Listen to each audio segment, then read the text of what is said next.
Hello students of BS Mathematics 4th Sem Center. We starts our course Combinatorics with applications. Please subscribe, click on bell icon to see latest videos and share with your fellows. The channel name is Mathematics in Real Life. Let's start our lecture. शैतानवाजीम बिस्मिल्लाहिर्रहमानिर्रहीम रब्बी ज़िदनी इल्मा। जिस तरह के इस तो पहले लैक्चरां दे विच असी दो तरह के जिहड़े कंबिनेटोरिक्स के रूल पढ़ चुके आ, उहदे विच असी प्रोडक्ट रूल ते उहदे जनरलाइज प्रोडक्ट रूल के बारे च डिस्कस किया। नंबर 2 सम रूल ते उहदे जनरलाइज जिहड़ा वा सम रूल दे उत्ते डिस्कशन की असी। अज साडा लैक्चर आ फंक्शन के बारे दे विच कि अगर सानू डोमेन ते को डोमेन दे एलीमेंट्स दिते जान, साडे को पुछया जावे कि उहदे विच किन्ने जिहड़े ने टोटल फंक्शन बन सकते ने, 1 to 1 फंक्शन किन्ने बन सकते ने, किन्नी पॉसिबिलिटीज़ आ, किन्ने तरह दे असी 1 to 1 फंक्शन या सिंपल असी फंक्शन बना सकते ने। इस तो पहलो आपां दोनों चीज़ां करनियां, इन्हां दी तरीफा देखांगे, फिर इन्हां दे थ्योरम्स करांगे, फिर अगे आपां इहदे क्वेश्चनस करांगे। ये जिहड़े क्वेश्चन ने ये MCQs दे हवाले नाल बड़े इंपोर्टेंट ने। MCQs इन्हां दे विचों एक दो लाजमी एग्जाम दे विच आ जांदा वा। डोमेन ते को डोमेन दे एलीमेंट्स दे के वो पुछ लैंदा जी किन्ने साडे को दे एलीमेंट बन सकदे ने। इस करके ये दोनों टॉपिक्स नूं अच्छे तरीके नाल डिटेल दे नाल इहदियां वीडियोज़ देखो ते इन्हां दे प्रूव करांगे ते देखांगे कि ये किस तरीके दे नाल सानू किस तरीके नाल असीं total number of function find कर सकदे आ ते 1 फंक्शन। सारे नाल पहलों असीं फंक्शन दी डेफिनेशन देखदे आ। फंक्शन दी डेफिनेशन की है कि अगर साडे को 2A ते B दो सैट होण, कोई भी ए देखो आ A B ए दे विच पहले सैट दे विच A B C D ए साडे को साडी डोमेन आ ते ए साडे को 2 5 6 ये साडे को कोड डोमेन ते ए साडा पूरा ए सैट आ साडा पूरा बी सैट आ जिहड़े इहदे विच एलीमेंट्स ने ये मैपिंग हो रही ने साडे को। ते किदों फंक्शन हुंदा कि will be function only when every element in set A has one and only one element in set B। कि अगर इधरों डोमेन दे विचों कोई एलीमेंट मैप हो रहा वा ते इधर किसी एक ही एलीमेंट ते मैप होना, एक तो ज़्यादा ते मैप नहीं हो सकता। जैसा देखो जी ए देखो ए जिहड़ा वा वो 2 ते मैप होया, होर ए किसी होर ते मैप नहीं हो रहा। B 2 ते मैप हो रहा, होर किसी और एलीमेंट ते मैप नहीं हो रहा। C 5 ते मैप हो रहा, किसी होर एलीमेंट ते मैप नहीं हो रहा। D 6 ते मैप हो रहा, होर किसी ते भी मैप नहीं हो रहा। तो दूजी गल डोमेन दे सारे एलीमेंट इस्तेमाल होने होंदे ने। यह साडे कोई फंक्शन आ। हुण असीं दो एग्जाम्पल देखते हैं जिहड़े फंक्शन नहीं है। मिसाल के तौर पर देखो ए साडे को मैं सेम ABCD एलीमेंट ले आ 2 3 आ ए जिहड़ा वा वो 2 ते मैप हो रहा, B जिहड़ा सिर्फ एक एलीमेंट ते हो रहा, C एक एलीमेंट ते हो रहा, लेकिन इधर एक एलीमेंट D बच गया वा। D किसी ते भी मैप नहीं हो रहा, इसका मतलब ये फंक्शन नहीं। D भी किसी ना किसी ते मैप होना जरूरी है। ये भी फंक्शन की सारा जी एक शर्त आ कि डोमेन सारी दी सारी इस्तेमाल होनी चाहिए है। डोमेन वाले पासे जिहड़ा वा वो साडे को नहीं असी बच सकता। को डोमेन दे विच कोई ना कोई एलीमेंट बच सकता वा। एक होर एग्जाम्पल देखते हैं जिहदा ए देखो ए जिहड़ा वा वो 2 ते मैप हो रहा, B जिहड़ा वा वो भी 2 ते मैप हो रहा, C 5 ते भी मैप हो रहा ते 6 ते भी। देखो उन्हें कहा सी कि ए सैट दा एक एलीमेंट एक ही एलीमेंट दे उत्ते मैप हुंदा, उहदी इमेज बनदी आ। लेकिन इत्थे देखो C दी इमेज कित्ते बन रही आ, 5 ते भी बन रही आ, 6 ते भी बन। इहदा मतलब है कि ये फंक्शन नहीं, इहदा मतलब ए वाला फंक्शन आ साडा, पहला फंक्शन आ, ए साडा फंक्शन नहीं। क्यों नहीं फंक्शन? डोमेन दे विच एक एलीमेंट बच गया जिहड़ा मैप नहीं हो रहा। क्यों नहीं फंक्शन? इहदी इमेजेस 2 बनदियां पईया वा, C दी इमेजेस 2 बनदियां, इसदा मतलब ए भी फंक्शन नहीं। हुण असीं टोटल देखना होवे कि असीं हुण इहदी थ्योरम करन लगे आ जिहदे विच सानू डोमेन ते रेंज दे नंबर के आउण, असीं किस दा पहलो फार्मूला डराइव करन लगे आ। कि किस तरीके नाल सानू पता चल जाएगा। काउंटिंग फंक्शन, ठीक है, उन्हें कहा जी अगर ਉਹਦੀ डोमेन ਦੇ ਵਿੱਚ m एलिमेंट्स ने ਉਹ ਤੇ ਉਹਦੀ ਰੇਂਜ ਦੇ ਵਿੱਚ ਕੋਡ ਡੋਮੇਨ ਦੇ ਵਿੱਚ ਜਿਹੜੇ n ਐਲੀਮੈਂਟਸ ਨੇ ਤੇ ਦੱਸੋ ਇਹਦੇ ਟੋਟਲ ਕਿੰਨੇ। ਆਪਾਂ ਇਹਦੀ ਪਹਿਲਾਂ ਪ੍ਰੂਵ ਕਰਨ ਤੋਂ ਪਹਿਲਾਂ ਮੈਂ ਇੱਕ ਛੋਟੀ ਜੀ ਐਗਜ਼ਾਮਪਲ ਦੇ ਕੇ ਤੁਹਾਨੂੰ ਸਮਝਾਵਾਂਗਾ, ਫਿਰ ਆਪਾਂ ਇਹਦੇ ਪ੍ਰੂਵ ਵੱਲ ਜਾਵਾਂਗੇ। ਇਹ ਦੇਖੋ ਜੀ, ਅਗਰ ਮੈਂ ਇਹ ਦੋ ਅਸੀਂ A ਸੈੱਟ ਇਹ B ਸੈੱਟ ਇਹਦੇ ਵਿੱਚ ABCD ਆ, ਇਹਦੇ ਵਿੱਚ 2 5 6 ਵਾ, ਇਹ देखो मैपिंग हो रही है। मैपिंग किस तरीके नाल हो रही जी, हुण देखो ए कित्थे कित्थे मैप हो सकदा, ए को पॉसिबिलिटीज़ किन्नी आ, ए जिहड़ा वा ਉਹ 2 ਤੇ भी मैप हो सकदा, ए जिहड़ा वा साडे को 5 ਤੇ भी मैप हो सकदा वा, ठीक है, साडे को पॉसिबिलिटी है। ए जिहड़ा वा 6 ਤੇ भी मैप हो, ਇਹਦਾ मतलब आ सानू ए ਨੂੰ मैप ਕਰਨ ਦੀਆਂ टोटल पॉसिबिलिटीज़ देखनी आ, ਉਹ ਕਿੰਨੀਆਂ ਹੋ ਗਈਆਂ ਸਾਡੇ को 1 2 3। ਉਹ ए ਜਿਹੜਾ ਵਾ 2 ਤੇ ਹੋ ਸਕਦਾ, 5 ਤੇ ਹੋ ਸਕਦਾ, 6 ਤੇ ਹੋ ਸਕਦਾ। ਇਹਦਾ ਮਤਲਬ ਇਹ ਇਵੈਂਟ ਨੂੰ ਹੋਣ ਵਾਸਤੇ ਕਿੰਨੇ ਨੰਬਰ ਆਫ ਵੇਜ਼ ਆ, 3 ਵੇਜ਼ ਨੇ, 1 2 3। ਬੀ ਕੀ ਹੋ ਸਕਦਾ, B 2 ਤੇ ਹੋ ਸਕਦਾ ਵਾ, 5 ਤੇ ਹੋ ਸਕਦਾ ਵਾ, 6। ਇਹਦਾ ਮਤਲਬ B ਵਾਸਤੇ ਵੀ 3 ਹੀ ਪੋਸੀਬਿਲਿਟੀਜ਼ ਆ। C ਵਾਸਤੇ ਕਿੰਨੀ ਪੋਸੀਬਿਲਿਟੀਜ਼ ਆ, 1 2 3। D ਵਾਸਤੇ ਵੀ ਕਿੰਨੀ ਪੋਸੀਬਿਲਿਟੀਜ਼ ਆ, ਇੰਨੀ ਹੀ ਪੋਸੀਬਿਲਿਟੀਜ਼ ਹੀ ਆ। ਹੁਣ ਦੇਖੋ ਉਹੀ ਡੋਮੇਨ ਸਾਡੇ ਕੋਲ, ਇਹ ਡੋਮੇਨ ਆ ਸਾਡੇ ਕੋਲ ਕੋਡ ਡੋਮੇਨ ਆ, ठीक है, क्योंकि ए वास्ते कितनी पॉसिबिलिटी 3, ਅਸੀਂ 3 ਲਿਖ ਲਿਆ, प्रोडक्ट रूल लगना ਇੱਥੇ।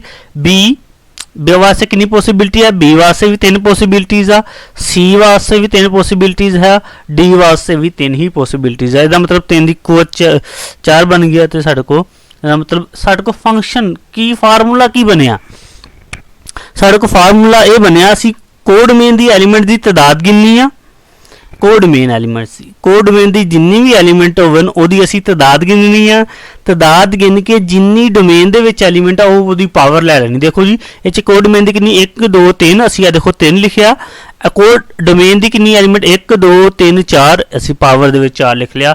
3 ਦੀ ਕੁਵਤ 3 ਦੀ ਕੁਵਤ 4 ਜਿਹੜਾ ਉਹੀ ਸਾਡਾ ਜਵਾਬ ਆ। ਹੁਣ ਇਹੀ ਲਾਈਨਸ ਅਸੀਂ ਜਨਰਲਾਈਜ਼, ਇਹ ਦੇਖੋ ਇਹਦੇ ਵਿੱਚ ਮੈਂ 4 ਐਲੀਮੈਂਟ ਲਏ, ਮੈਂ 3 ਐਲੀਮੈਂਟ ਲਏ ਤੇ ਮੈਂ ਛੋਟਾ ਜਿਹਾ ਕਰਤਾ। ਹੁਣ ਅਸੀਂ ਇਹਨੂੰ ਜਨਰਲਾਈਜ਼ ਕਰਨ ਲੱਗੇ ਆ, ਇਧਰਲੇ ਪਾਸੇ ਸਾਡੇ ਕੋਲ m ਐਲੀਮੈਂਟਸ ਨੇ, ਇਧਰਲੇ ਪਾਸੇ ਸਾਡੇ ਕੋਲ n ਐਲੀਮੈਂਟਸ ਨੇ ਤੇ ਅਸੀਂ ਉਹਨੂੰ ਹੀ ਇਸੇ ਤਰੀਕੇ ਇਹੀ ਲਾਈਨਸ ਦੇ ਵਿੱਚ ਲੈ ਕੇ ਅਸੀਂ ਦੇਖਣ ਲੱਗੇ ਆ। ਇਹ ਮਿਸਾਲ ਦੇ ਤੌਰ ਤੇ ਉਹੀ ਕਿਹਾ ਜੀ ਡੋਮੇਨ ਦੇ ਵਿੱਚ m ਐਲੀਮੈਂਟ ਨੇ, ਕੋਡ ਡੋਮੇਨ ਦੇ ਵਿੱਚ n ਐਲੀਮੈਂਟ ਨੇ, ਠੀਕ ਹੈ। ਤੇ ਫਸਟ ਐਲੀਮੈਂਟ ਯਾਨੀ ਕਿ ਇਹ ਕੋ ਡੋਮੇਨ ਦੇ ਫਸਟ ਐਲੀਮੈਂਟ ਨੂੰ ਦੇਖੋ, ਅਗਰ ਇਧਰ 3 ਸੀ ਤੇ ਇਹਦਾ ਮਤਲਬ 3 ਵੇਜ਼ ਆ, ਅਗਰ ਇਧਰ ਪਾਸੇ n ਐਲੀਮੈਂਟਸ ਹੋਣ ਤੇ ਕਿੰਨੇ ਨੰਬਰ ਆਫ ਵੇਜ਼ ਹੋਣੇ, n ਹੋਣੇ ਓਬਵੀਅਸਲੀ, ਠੀਕ ਹੈ। ਇਧਰ ਇਸੇ ਤਰੀਕੇ ਨਾਲ ਦੂਸਰੇ ਇਹਦੇ ਵਾਸਤੇ ਵੀ ਕਿੰਨੇ ਸੀ 3, ਲੇਕਿਨ ਅਸੀਂ ਜਨਰਲਾਈਜ਼ ਕਰਦੇ ਪਏ ਸੈਕੰਡ ਐਲੀਮੈਂਟ ਵਾਸਤੇ ਵੀ ਸਾਡੇ ਕੋਲ ਕਿੰਨੀ ਚੋਇਸਿਸ ਹੋਣੀਆਂ ਵਾ, ਉਹ ਵੀ ਸਾਡੇ ਕੋਲ n चॉइसिस होनी है। इसी तरीके ना जनरलाइज करते हुए ए m एलीमेंट्स वास्ते भी कितनी चॉइसिस होनी है, n ही एलीमेंट होना, इकट्ठे हो रहा कम, ਇਹਦਾ मतलब प्रोडक्ट रूल लगेगा n ज़रब n ज़रब n ज़रब n into n। देखो n ਦੀ ਕੁਵਤ m किस तरीके ਨਾਲ ਲਿਖਿਆ, ਦੇਖੋ ਜੀ 3 3 3 3, ਸਾਡੇ ਕੋ ਇਹ 3 ਜਿਹੜਾ ਵਾ ਉਹ 4 ਵਾਰ ਆਇਆ, 1 2 3, ਇਹਦੀ 3 ਦੀ ਕੁਵਤ 4 ਲਿਖਤਾ। ਇਹ n ਕਿੰਨੀ ਵਾਰੀ ਆਇਆ, m ਵਾਰੀ ਆਇਆ ਤੇ ਅਸੀਂ ਲਿਖਤਾ n ਦੀ ਕੁਵਤ m। ਤੇ ਅਸੀਂ ਹੁਣ ਇਹਦੀ ਐਗਜ਼ਾਮਪਲਾਂ ਦੇਖਾਂਗੇ, ਐਗਜ਼ਾਮਪਲਾਂ ਦੇਖ ਕੇ ਅਸੀਂ ਜਿਹੜਾ ਅਗਲੇ ਆਪਣੇ ਟੌਪਿਕ ਦੇ ਵੱਲ ਮੂਵ ਕਰਾਂਗੇ। ਹੁਣ ਦੇਖੋ ਉਹਨੇ ਕੀ ਕਿਹਾ ਜੀ, how many different functions are there from a set 10 elements to a set of the following. 2 ਸਵਾਲ ਨੇ, ਇੱਕ ਉਹਨੇ ਡੋਮੇਨ ਦੇ ਐਲੀਮੈਂਟ 10 ਦੱਸਦੇ ਨੇ, ਠੀਕ ਹੈ, ਤੇ ਉਹਨੇ ਕਿਹਾ ਜੀ ਦੱਸੋ ਜੀ ਅਗਰ 2 ਐਲੀਮੈਂਟਸ ਕੋਡ ਡੋਮੇਨ ਦੇ ਵਿੱਚ ਹੋਣ, ਠੀਕ ਹੈ, ਤੇ ਫਿਰ ਕਿੰਨਾ ਹੋਣਾ, ਜਾਂ 5 ਕੋਡ ਡੋਮੇਨ ਦੇ ਵਿੱਚ ਐਲੀਮੈਂਟ ਹੋਣ ਤੇ ਫਿਰ ਕਿੰਨੇ ਹੋਣੇ। ਅਸੀਂ ਕਿਸ ਤਰੀਕੇ ਨਾਲ ਉਹੀ ਕੰਮ ਕਰਨਾ, फार्मूला लिखिया, फार्मूला की है फंक्शन फाइंड करन दा, n की कुवत m, ਇਹਦੇ ਵਿੱਚ ਸਾਡੇ ਕੋਲ ਕੀ ਹੈ ਜੀ ਡਿਫਰੈਂਟ 10 ਐਲੀਮੈਂਟਸ ਨੇ, 10 ਸਾਡੇ ਕੋਲ ਡੋਮੇਨ ਆ, ਠੀਕ ਹੈ, m ਸਾਡੇ ਕੋਲ ਡੋਮੇਨ ਆ ਤੇ ਇਹਦੇ ਵਿੱਚ ਇਹ ਵਾਲਾ ਐਲੀਮੈਂਟ ਕੀ ਕੋਡ ਡੋਮੇਨ ਦਾ ਵਾ, ਇਹ 2 ਦੀ ਕੁਵਤ 2 ਦੀ ਕੁਵਤ 10, 2 ਦੀ ਕੁਵਤ 10, 1024 ਟੋਟਲ ਅਸੀਂ ਫੰਕਸ਼ਨ ਬਣ ਸਕਦੇ ਅਗਰ ਸਾਡੇ ਕੋਲ ਡੋਮੇਨ ਦੇ ਵਿੱਚ 10 ਐਲੀਮੈਂਟ ਹੋਣ ਤੇ ਕੋਡ ਡੋਮੇਨ ਦੇ ਵਿੱਚ ਅਗਰ 2 ਐਲੀਮੈਂਟਸ ਹੋਣ ਤਾਂ ਟੋਟਲ ਅਸੀਂ 1024 ਜਿਹੜੇ ਨੇ ਉਹ ਅਸੀਂ ਜਿਹੜੇ ਨੇ ਫੰਕਸ਼ਨਸ ਬਣਾ ਸਕਦੇ। ਹੁਣ ਅਸੀਂ ਇਸੇ ਤਰੀਕੇ ਨਾਲ ਹੁਣ ਦੇਖੋ ਪਹਿਲਾਂ ਇसी ਨਾਲ ਅਸੀਂ ਜ਼ਬਾਨੀ ਕਰਨ ਦੀ ਕੋਸ਼ਿਸ਼ ਕਰਦੇ, ਕੀ ਹੁਣ ਇਹ ਕੀ ਹੋ ਰਿਹਾ ਨਹੀਂ 5 ਦੀ ਕੁਵਤ 10 ਕੀ ਕਰੀਦਾ ਸੀ ਕੋਡ ਡੋਮੇਨ ਦੀ ਕੁਵਤ ਡੋਮੇਨ 5 ਦੀ ਕੁਵਤ 10 ਹੋ ਜਾਣੀ, ਸਾਡੇ ਕੋਲ ਉਹੀ ਜਵਾਬ ਆ ਜਾਂਦਾ। ਏਸੀ ਲਾਈਨਸ ਦੇ ਵਿੱਚ ਦੇਖੋ ਜੀ ਉਹੀ ਕੀਤਾ, ਫਾਰਮੂਲਾ ਸਾਡੇ ਕੋਲ ਆ ਵਾ 5 ਦੀ ਕੁਵਤ 10। ਇੰਨੇ ਜਿਹੜੇ ਨੇ ਉਹ ਸਾਡੇ ਕੋਲ ਅਗਰ ਡੋਮੇਨ ਦੇ ਵਿੱਚ 10 ਐਲੀਮੈਂਟ ਹੋਣ, ਕੋਡ ਡੋਮੇਨ ਦੇ ਵਿੱਚ 5 ਐਲੀਮੈਂਟ ਹੋ, ਤਾਂ ਇੰਨੇ ਟੋਟਲ ਜਿਹੜੇ ਸਾਡੇ ਕੋਲ ਫੰਕਸ਼ਨ ਬਣ ਸਕਦੇ ਨੇ। ਇਹ MCQs ਅਕਸਰ ਇਸ ਤਰੀਕੇ ਦਾ MCQs ਪੁੱਛਦਾ ਹੁੰਦਾ ਵਾ ਐਗਜ਼ਾਮ ਦੇ ਵਿੱਚ। ਇਹ ਸਵਾਲ ਆਉਣ ਦੇ ਇੰਨੇ ਚਾਂਸਿਸ ਨਹੀਂ ਹੁੰਦੇ, ਲੇਕਿਨ ਇਹਦੇ MCQs ਆਉਣ ਦੇ ਬਹੁਤ ਸਾਰੇ ਚਾਂਸਿਸ ਹੁੰਦੇ ਨੇ। ਇਸ ਕਰਕੇ ਇਹਨੂੰ ਟੌਪਿਕ ਨੂੰ ਅੱਛੇ ਤਰੀਕੇ ਨਾਲ ਕਰੋ। ਇਹਦਾ ਪ੍ਰੂਫ, ਇਹਦਾ ਅਗਰ ਆਇਆ ਵੀ ਤੇ ਪ੍ਰੂਫ ਆਉਂਦਾ ਹੁੰਦਾ, ਤੇ ਲੇਕਿਨ ਇਹਦੇ ਕੁਐਸਚਨ ਅਗਰ ਆਉਣ ਉਹ ਤੇ MCQs ਜ਼ਿਆਦਾਤਰ ਜਿਹੜੇ 90% ਚਾਂਸਿਸ ਹੁੰਦੇ ਕਿ MCQs। ਹੁਣ ਅਸੀਂ ਅਗਲਾ ਸਾਡਾ ਟੌਪਿਕ ਹੈ 1-1 ਫੰਕਸ਼ਨ ਦਾ। ਪਹਿਲਾਂ ਉਹ 1-1 ਫੰਕਸ਼ਨ ਦੀ ਡੈਫੀਨੇਸ਼ਨ ਦੇਖਦੇ ਆ, ਫਿਰ ਅਸੀਂ ਇਹਦੇ ਪ੍ਰੂਫ ਵੱਲ ਜਾਵਾਂਗੇ। 1-1 ਫੰਕਸ਼ਨ ਕੀ ਹੁੰਦਾ ਵਾ ਕਿ ਇੱਕ ਐਲੀਮੈਂਟ ਵਾਸਤੇ ਇੱਕ ਹੀ ਐਲੀਮੈਂਟ ਪਿਆ ਹੋਵੇ, ਯਾਨੀ ਕਿ ਅਗਰ A ਜਿਹੜਾ ਵਾ ਉਹ 2 ਤੇ ਮੈਪ ਹੁੰਦਾ, ਹੁਣ ਕੋਈ ਹੋਰ ਡੋਮੇਨ ਦਾ ਐਲੀਮੈਂਟ 2 ਤੇ ਮੈਪ ਨਹੀਂ ਹੋ ਸਕਦਾ। ਅਸੀਂ ਇਹਦੇ ਥੋੜੀ ਜਿਹਾ ਦੇਖੋ ਜੀ, corresponding range exactly 1 element of the domain is 1-1, ਯਾਨੀ ਕਿ ਸਾਨੂੰ ਉਹਨੂੰ 1-1 ਵੀ ਇਹਨੂੰ ਫੰਕਸ਼ਨ ਕਹਿੰਦੇ ਆ। ਇਹਨੂੰ ਇਸੇ ਤਰ੍ਹਾਂ 1-1 ਲਿਖ ਕੇ ਵੀ ਨੋਟ ਕੀਤਾ। ਇਹ ਦੇਖੋ ਜੀ, ਇਹ ਦੇਖੋ A ਜਿਹੜਾ ਵਾ ਉਹ A ਤੇ ਮੈਪ ਹੋ ਰਿਹਾ, ਹੋਰ ਨਾ 2A ਤੇ ਮੈਪ ਹੋ ਰਿਹਾ ਵਾ, ਨਾ 3A ਤੇ ਮੈਪ ਹੋ ਰਿਹਾ, ਨਾ 4A ਤੇ ਮੈਪ ਹੋ ਰਿਹਾ, ਨਾ ਕੋਈ ਵੀ ਐਲੀਮੈਂਟ ਜਿਹੜਾ A ਤੇ ਮੈਪ ਨਹੀਂ ਹੋ ਰਿਹਾ। ਹੁਣ 2 ਜਿਹੜਾ B ਤੇ ਮੈਪ ਹੋ ਰਿਹਾ, ਹੋਰ ਕੋਈ ਐਲੀਮੈਂਟ। ਇਹਦਾ ਮਤਲਬ ਕੀ ਆ ਕਿ ਇਹ ਸਾਡੇ ਕੋਲ ਹੁਣ 3 D ਤੇ ਮੈਪ ਹੋ ਰਿਹਾ, 4 ਜਿਹੜਾ ਉਹ E ਤੇ ਮੈਪ ਹੋ ਰਿਹਾ। ਇਹਦਾ ਮਤਲਬ ਹੈ ਇਹ 1-1 ਫੰਕਸ਼ਨ ਆ। ਡੋਮੇਨ ਦੇ ਹਰ ਐਲੀਮੈਂਟ ਵਾਸਤੇ ਜਿਹੜਾ ਐਲੀਮੈਂਟ ਮੈਪ ਹੋ ਰਿਹਾ ਉਹ ਕਿਸੇ ਹੋਰ ਦਾ ਇਮੇਜ ਨਹੀਂ ਬਣ ਰਿਹਾ। ਲੇਕਿਨ ਇਹ ਦੇਖੋ ਆ A ਜਿਹੜਾ ਵਾ ਉਹ B ਤੇ ਮੈਪ ਹੋ ਰਿਹਾ, 2 ਵੀ B ਤੇ ਮੈਪ ਹੋ ਗਿਆ। ਦੇਖੋ ਇਹਦੇ ਵਿੱਚ ਜਿਹੜਾ ਇਮੇਜ ਆ ਉਹ ਇੱਕ ਦਾ ਵੀ ਇਮੇਜ ਉਹੀ ਆ, 2 ਦਾ ਇਮੇਜ ਵੀ ਉਹੀ ਆ। ਜੇ ਉਹ ਇਮੇਜ ਸੇਮ ਹੋ ਜਵੇ ਫਿਰ ਉਹ 1-1 ਫੰਕਸ਼ਨ ਨਹੀਂ ਰਹਿੰਦਾ। ਮਤਲਬ ਇਹ 1-1 ਫੰਕਸ਼ਨ ਆ, ਨੋਟ ਆ 1-1। ਜਿਹੜਾ ਵਾ ਥਿਊਰਮ ਕਰਨ ਲੱਗੇ ਆ ਉਹਦੇ ਵਿੱਚ ਸਾਨੂੰ ਅਗਰ ਡੋਮੇਨ ਤੇ ਕੋਡੋਮੇਨ ਦੇ ਐਲੀਮੈਂਟ ਦਿੱਤੇ ਹੋਣ ਤੇ ਅਸੀਂ ਦੱਸ ਸਕਦੇ ਆ ਕਿ ਉਹਦੇ ਤੋਂ ਕਿੰਨੇ ਜਿਹੜੇ ਨੇ 1-1 ਫੰਕਸ਼ਨ ਬਣ ਸਕਦੇ ਆ। ਕਾਊਂਟਿੰਗ ਆਫ 1-1 ਫੰਕਸ਼ਨ ਕਿ ਜੀ ਹਾਊ ਮੈਨੀ 1-to-1 functions are there from a set with m elements to one with n elements। ਕਿ ਕਹਿੰਦੇ ਅਗਰ ਡੋਮੇਨ ਦੇ ਵਿੱਚ m ਐਲੀਮੈਂਟ ਹੋਣ ਤੇ ਕੋਡੋਮੇਨ ਦੇ ਵਿੱਚ n ਐਲੀਮੈਂਟ ਹੋਣ ਤੇ ਦੱਸੋ ਟੋਟਲ 1-1 ਫੰਕਸ਼ਨ ਕਿੰਨੇ ਬਣ ਸਕਦੇ ਆ। ਅਸੀਂ ਹੁਣ ਪ੍ਰੂਫ ਕਰਨੇ ਲੱਗਾ, ਆਪਾਂ ਇਹਦੀ ਤਾਰੀਫ ਦੇਖ ਚੁੱਕੇ ਆ ਕਿ ਅਗਰ ਕੋਈ ਇੱਕ ਐਲੀਮੈਂਟ ਜਿਹੜਾ ਵਾ ਉਹ ਮੈਪ ਹੋ ਜਾਂਦਾ ਵਾ ਕਿਸੇ ਨੰਬਰ ਤੇ ਉਹ ਨੰਬਰ ਕਿਸੇ ਹੋਰ ਦਾ ਇਮੇਜ ਦੁਬਾਰਾ ਨਹੀਂ ਬਣ ਸਕਦਾ। ਯਾਨੀ ਕਿ A ਜਿਹੜਾ ਵਾ ਉਹ ਅਗਰ ਇੱਕ ਤੇ ਮੈਪ ਹੋਇਆ ਵਾ, ਹੁਣ ਜਿਹੜਾ ਡੋਮੇਨ ਦੇ ਵਿੱਚੋਂ ਕੋਈ ਐਲੀਮੈਂਟ ਵੀ ਇੱਕ ਦੇ ਉੱਤੇ ਮੈਪ ਨਹੀਂ ਹੋ ਸਕਦਾ ਤੇ ਉਹਦੇ ਵਿੱਚ ਕੋ ਚੋਇਸਿਸ ਜਿਹੜੀਆਂ ਹੁੰਦੀਆਂ ਵਾ ਉਹ ਥੋੜੀਆਂ ਰਹਿ ਜਾਂਦੀਆਂ। ਹੁਣ ਆਪਾਂ ਇਹਦਾ ਪ੍ਰੂਫ ਦੇਖਦੇ ਆ ਕਿ ਅਗਰ ਇਹਦੇ 2 ਕੇਸ ਨੇ। ਅਗਰ ਕੀ ਹੈ ਜੀ m ਗ੍ਰੇਟਰ ਦੈਨ n, ਅਗਰ m ਜਿਹੜਾ ਵਾ ਉਹ n ਤੋਂ ਵੱਡਾ ਹੋਵੇ ਤੇ 1-1 ਫੰਕਸ਼ਨ ਬਣ ਹੀ ਨਹੀਂ ਸਕਦਾ ਕਿਸੇ ਵੀ ਤਰੀਕੇ ਨਾਲ। ਕਿਉਂਕਿ ਅਗਰ ਫਾਰ ਐਗਜ਼ਾਮਪਲ ਡੋਮੇਨ ਦੇ ਵਿੱਚ 5 ਐਲੀਮੈਂਟ ਨੇ, ਕੋਡੋਮੇਨ ਦੇ ਵਿੱਚ 4 ਐਲੀਮੈਂਟ ਨੇ। ਦੇਖੋ ਪਹਿਲੇ ਦੇ ਵਿੱਚ ਹੋ ਗਿਆ, ਦੂਸਰਾ ਦੂਸਰੇ 'ਚ ਹੋ ਗਿਆ, ਤੀਸਰਾ ਤੀਸਰੇ 'ਚ ਹੋ ਗਿਆ, ਚੌਥਾ ਚੌਥੇ 'ਚ ਹੋ ਗਿਆ। ਲੇਕਿਨ ਫੰਕਸ਼ਨ ਬਣਨ ਵਾਸਤੇ ਡੋਮੇਨ ਸਾਰੀ ਦੀ ਸਾਰੀ ਇਸਤੇਮਾਲ ਹੋਣਾ ਜ਼ਰੂਰੀ ਆ ਤੇ 5ਵਾਂ ਐਲੀਮੈਂਟ ਵੀ ਉਹ ਚਾਰਾਂ ਦੇ ਵਿੱਚੋਂ ਕਿਸੇ ਨਾ ਕਿਸੇ ਤੇ ਮੈਪ ਹੋਏਗਾ, ਫਿਰ ਉਹ 1-1 ਫੰਕਸ਼ਨ ਨਹੀਂ ਬਣ ਸਕਦਾ। ਇਸ ਕਰਕੇ ਕਦੀ ਵੀ ਜਿਉ ਵੀ ਜਿਹੜਾ ਵਾ ਸਾਡੇ ਕੋਲ ਸਵਾਲ ਵੀ ਅਕਸਰ ਇਸ ਤਰ੍ਹਾਂ ਪੁੱਛੇ ਜਾਂਦੇ ਨੇ, ਸਾਨੂੰ ਡੋਮੇਨ ਜਿਹੜੀ ਆ ਉਹ ਜ਼ਿਆਦਾ ਐਲੀਮੈਂਟ ਦੇ ਦਿੱਤੇ ਜਾਂਦੇ ਨੇ, ਕੋਡੋਮੇਨ ਥੋੜ੍ਹੇ ਦੇ ਦਿੱਤੇ ਜਾਂਦੇ ਨੇ। ਸਾਡੇ ਕੋਲ ਪੁੱਛਿਆ ਜਾਂਦਾ ਜੀ 1-1 ਫੰਕਸ਼ਨ ਕੀ ਹੁੰਦਾ, ਤੇ ਅਸੀਂ ਗਲਤ ਬੱਚੇ ਅਕਸਰ ਉਹ ਜਿਹੜੇ ਨੇ ਗਲਤ ਫਾਰਮੂਲਾ ਲਾ ਕੇ ਉਹਨੂੰ ਪ੍ਰੂਵ ਕਰ ਦਿੰਦੇ ਨੇ। m ਯਾਨੀ ਕਿ ਡੋਮੇਨ ਦੇ ਵਿੱਚ ਜੋ ਵੀ ਐਲੀਮੈਂਟ ਹੋਏਗਾ 1-1 ਫੰਕਸ਼ਨ ਐਗਜ਼ਿਸਟ ਕਰੇਗਾ, ਲੇਕਿਨ 1-1 ਫੰਕਸ਼ਨ ਉਹ ਕਦੀ ਵੀ ਨਹੀਂ ਬਣ ਸਕਦਾ। ਇਸ ਕਰਕੇ ਲਿਖਿਆ no 1-1 function from a set m elements to a set. ਹੁਣ 2 ਕੰਡੀਸ਼ਨਾਂ ਰਹਿ ਗਈਆਂ, 2 ਨੰਬਰ ਹੋਣ 3 ਹੀ ਕੰਡੀਸ਼ਨ ਹੁੰਦੀ, ਜਾਂ m ਗ੍ਰੇਟਰ ਦੈਨ ਹੋਣਾ, ਜਾਂ ਇਕੁਅਲ ਹੋਣਾ, ਜਾਂ ਲੈਸ ਹੋਣਾ। ਇਕੁਅਲ ਜਾਂ ਲੈਸ ਵਾਸਤੇ ਜਿਹੜੀ ਆ ਵਾ ਉਹ 1-1 ਫੰਕਸ਼ਨ ਐਗਜ਼ਿਸਟ ਕਰਦੇ ਆ। ਆਪਾਂ ਹੁਣ ਉਹੀ ਪ੍ਰੂਵ ਕਰਨ ਲੱਗੇ ਆ। ਅਗਰ m ਜਿਹੜਾ ਵਾ ਥੋੜਾ ਹੋਵੇ, ਲੈਸ ਦੈਨ ਹੋਵੇ, ਜਾਂ ਇਕੁਅਲ ਹੋਵੇ n ਤੋਂ, ਤੇ 1-1 ਫੰਕਸ਼ਨ ਐਗਜ਼ਿਸਟ ਕਰਦੇ ਨੇ। ਟਿਕ ਕਿੱਦਾਂ ਕਰਦੇ ਨੇ। ਹੁਣ ਦੇਖੋ ਪਹਿਲੇ ਐਲੀਮੈਂਟ ਵਾਸਤੇ ਹਰ ਇੱਕ ਚੋਇਸ ਆ, ਉਹ ਪਹਿਲੇ ਐਲੀਮੈਂਟ ਤੇ ਵੀ ਮੈਪ ਹੋ ਸਕਦਾ, ਦੂਸਰੇ ਤੇ ਵੀ, ਤੀਸਰੇ ਤੇ ਵੀ, ਚੌਥੇ ਤੇ ਵੀ, ਪੰਜਵੇਂ ਤੇ ਵੀ, ਛੇਵੇਂ ਤੇ ਵੀ, ਤੇ nਵੇਂ ਐਲੀਮੈਂਟ ਤੇ ਵੀ ਮੈਪ ਹੋ ਸਕਦਾ। फर्स्ट एलिमेंट को चॉइसेस है सारिया दी सारिया, ਇਹਦਾ मतलब ਉਹਦੇ नंबर ऑफ वेज किन्ने होने ने, ਉਹਦੇ को n हो जाने ने नंबर ऑफ फर्स्ट एलिमेंट को। ਹੁਣ इसी तरह सैकंड जो पहला मैप हो गया, ਹੁਣ बाकी डोमेन ਦੇ ਵਿੱਚੋਂ कोई एलिमेंट ਉੱਤੇ मैप नहीं हो सकता। ਇਹਦਾ मतलब डोमेन ਦੇ अगले एलिमेंट को किन्ने रस्ते होने ਆ कि वो मैप होवे। टोटल ਦਾ ਸਾਡੇ ਕੋਲ n एक काम हो गई क्योंकि वो मैप हो चुकी है, ना मतलब एक n ਦੇ ਵਿੱਚੋਂ एक काम हो जानी है। इसी तरीके ਨਾਲ देखो सैकंड एलिमेंट वास्ते n-1, थर्ड एलिमेंट्स वास्ते n-2।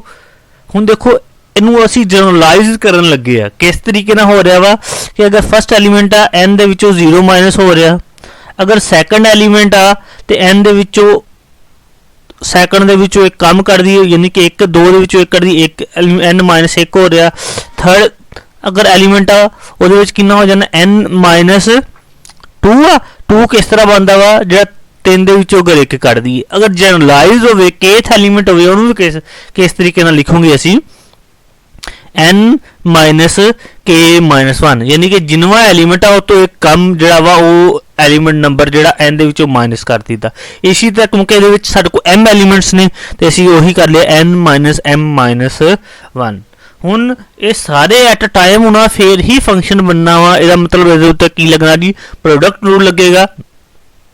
वही प्रोडक्ट रूल लगाया है वाला सारा n माइनस अगे जी हो गया, माइनस ने की करता जी आ माइनस m हो गया, आ माइनस ने प्लस m करता।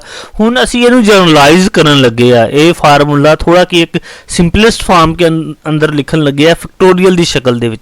उस तो पहले एक छोटी जी एग्जाम्पल देखांगे फिर इहदे वल आवांगे कि अगर देखो अगर मेरे को आ एलिमेंट हो 10 9 8 कंजैक्टिव नंबर मल्टीप्लाई, आ देखो ये भी कंजैक्टिव नंबर से n-1 n-2 n- इस तरह करके जिथे भी 10 9 8 अगर इनू फैक्टोरियल फॉर्म दे विच लिखना असी कि जी दा आखिरी एलिमेंट देखीदा, ਇਹਦੇ ਵਿੱਚੋਂ ਇੱਕ ਐਲੀਮੈਂਟ ਕੰਮ ਕਰੀਦਾ 8 9 1 7, ਉਹਦੇ ਫੈਕਟੋਰੀਅਲ ਨੂੰ ਅਸੀਂ ਮਲਟੀਪਲਾਈ ਵੀ ਕਰ ਦਈਦਾ ਡਿਵਾਈਡ ਵੀ ਕਰ ਦਈਦਾ। ਦੇਖੋ 7 ਨੂੰ ਫੈਕਟੋਰੀਅਲ ਨੂੰ ਮਲਟੀਪਲਾਈ ਵੀ ਕਰ ਦਿੱਤਾ ਡਿਵਾਈਡ ਵੀ ਕਰਤਾ, ਇਹ ਟੋਟਲ ਸਾਡੇ ਕੋਲ 10 ਫੈਕਟੋਰੀਅਲ ਬਣ ਗਿਆ, ਆ ਬਣ ਗਿਆ n। ਹੁਣ ਦੇਖੋ ਅਗਰ ਇਹਨੂੰ ਫੈਕਟੋਰੀਅਲ ਦੀ ਫਾਰਮ 'ਚ ਲਿਖਣਾ ਆਖਰੀ ਐਲੀਮੈਂਟ ਸਾਡੇ ਕੋਲ n-m+1, ਇਹਦੇ ਵਿੱਚੋਂ ਇੱਕ ਮਾਈਨਸ ਕਰਨਾ ਪੈਣਾ।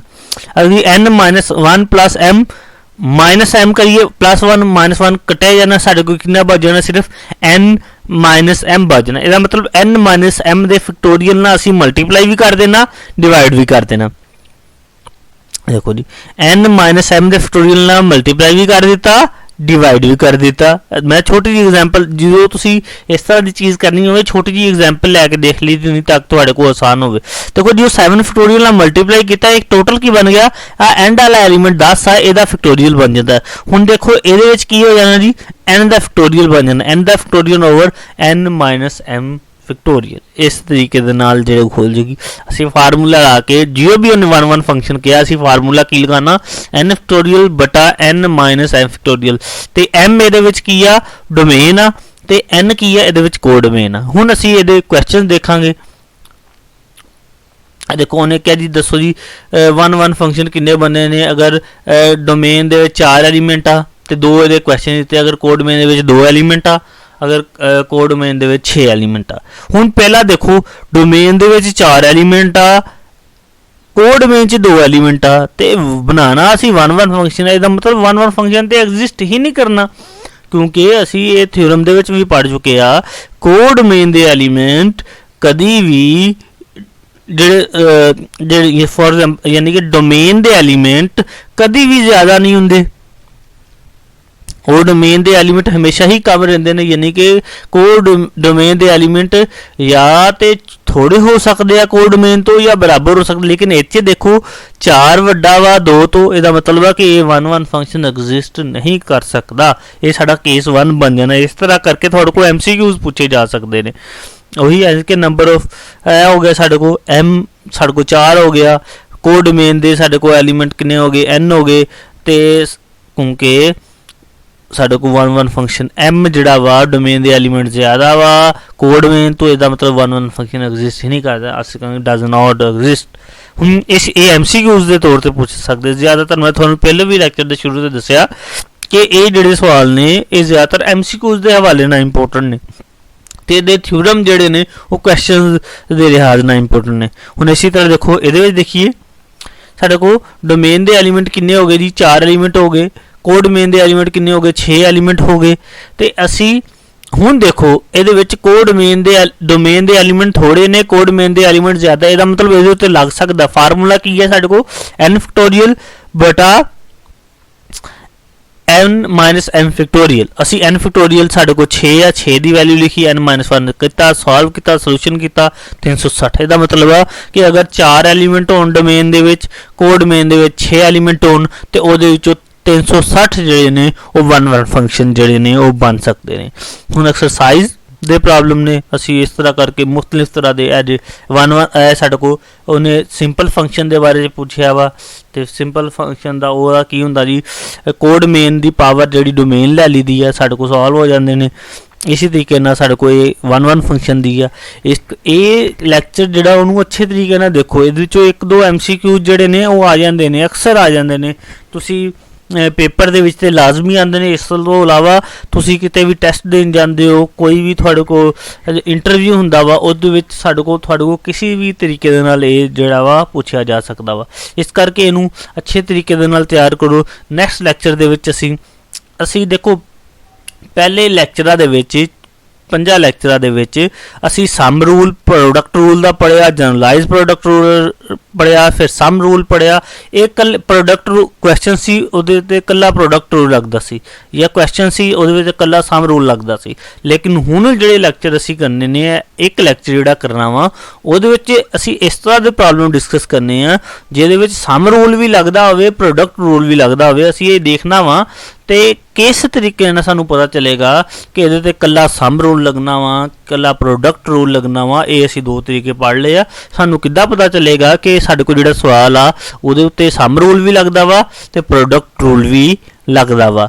ਇਸ ਕਰਕੇ ਇਹ ਲੈਕਚਰਸ ਗੌਰ ਦੇ ਨਾਲ, ਤਵੱਜੋ ਦੇ ਨਾਲ ਸੁਣੋ, ਸਾਰੇ ਦਾ ਸਾਰਾ ਸੁਣਿਆ ਕਰੋ, ਸਕਿਪ ਨਾ ਕਰਿਆ ਕਰੋ। ਸਾਰੇ ਜਿੰਨਾ ਤੁਸੀਂ ਅੱਛੇ ਤਰੀਕੇ ਨਾਲ ਜਿਹੜਾ ਵਾ ਇਹ ਲੈਕਚਰ ਦੇਖੋਗੇ, ਬੜੀ ਉਮੀਦ ਹੈ ਕਿ ਤੁਹਾਨੂੰ ਇਹ ਤੋਂ ਲੈਕਚਰਾਂ ਤੋਂ ਫਾਇਦਾ ਹੁੰਦਾ ਹੋਏਗਾ। ਤੇ ਆਪਣੇ ਦੋਸਤਾਂ ਦੇ ਨਾਲ ਇਹ ਲੈਕਚਰਸ ਲਾਜ਼ਮੀ ਸ਼ੇਅਰ ਕਰੋ। ਤੇ ਇਸ ਕੋਈ ਵੀ ਪ੍ਰੋਬਲਮ ਹੋਵੇ, ਕਿਸੇ ਤਰ੍ਹਾਂ ਦਾ ਵੀ ਮਸਲਾ ਹੋਵੇ, ਤੁਸੀਂ ਜਿਹੜਾ ਵਾ ਕਮੈਂਟ ਉੱਤੇ ਡਿਸਕਸ ਕਰ ਸਕਦੇ ਹੋ। ਅੱਲਾ ਹਾਫਿਜ਼, ਟੇਕ ਕੇਅਰ।